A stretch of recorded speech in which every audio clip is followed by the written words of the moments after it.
Every month until July 4th, 2026, we will highlight a piece of history in Arkansas on the road to celebrating the 250th birthday of America. This month, we tell you about the history of what once was the Blytheville Air Force Base.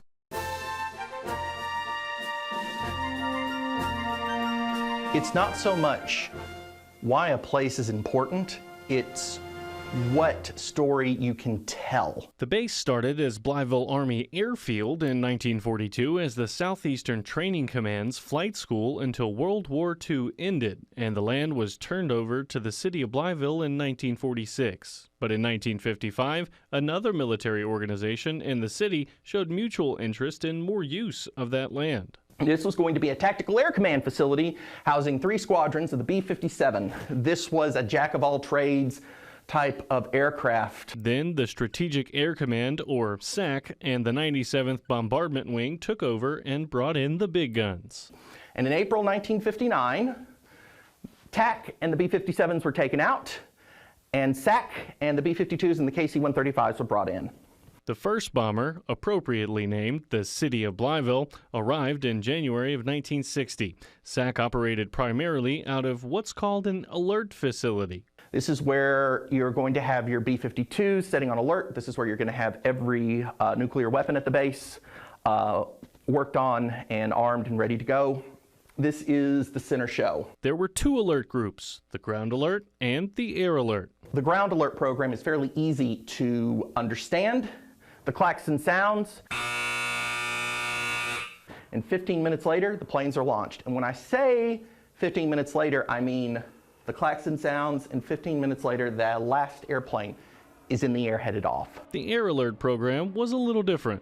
Basically works to have the B-52s and KC-135s in the air all the time continuously. The 97th was placed on airborne alert in October of 1962 when it was found that nuclear missile silos were being built in Cuba with the help of Soviet allies. And the next day, the Strategic Air Command called DEFCON 2 for the first time in American history. The people that served here took their job very seriously. They worked very diligently and masterfully throughout the entire crisis. The 97th was so good, after the standoff, the unit was presented with the Air Force Outstanding Unit Award for its performance during the crisis. After the Cuban Missile Crisis, things kind of calmed down for a little bit. You really don't have a lot happening at this base until the early to mid 1970s with the Vietnam conflict. KC-135s were stationed in Guam to help with the refueling of fighter jets while the B-52s stayed behind.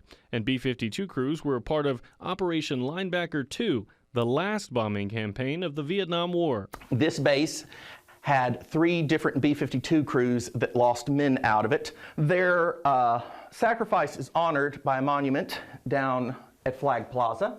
Their service is duly honored here in the exhibition. The communities surrounding the base of Blytheville and Gosnell benefited greatly from military funding the base brought to the area. But in 1991, the base was at the top of Strategic Air Command's closure list. In an attempt to save the base leadership renamed it in honor of General Ira C. Aker in 1988. But despite their efforts, on December 15, 1992, Blytheville Air Force Base was officially closed. The facility was taken and turned over to the cities of Blytheville and Gosnell, who now run it jointly as a civilian airport with an industrial park and a housing area. 3,500 airmen left that December, leaving an immediate impact on the cities. The Gosnell school system lost half of its enrollment. The unemployment rate went up by over 5%, and the Mississippi County population dropped by over 5,500 over the next decade. However, Barry Harrison, along with a bunch of other people from Northeast Arkansas, gathered together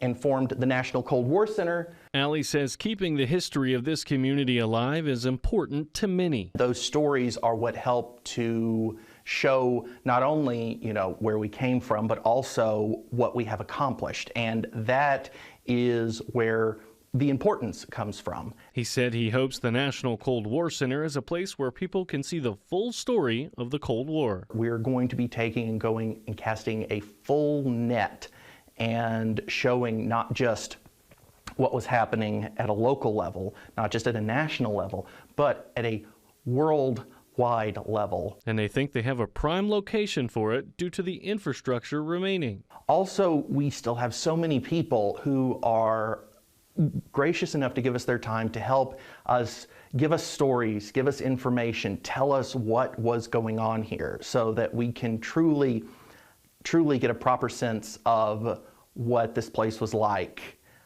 in its heyday. To read more about the Blytheville Air Force Base or to see more pictures, go to this story on KAIT8.com.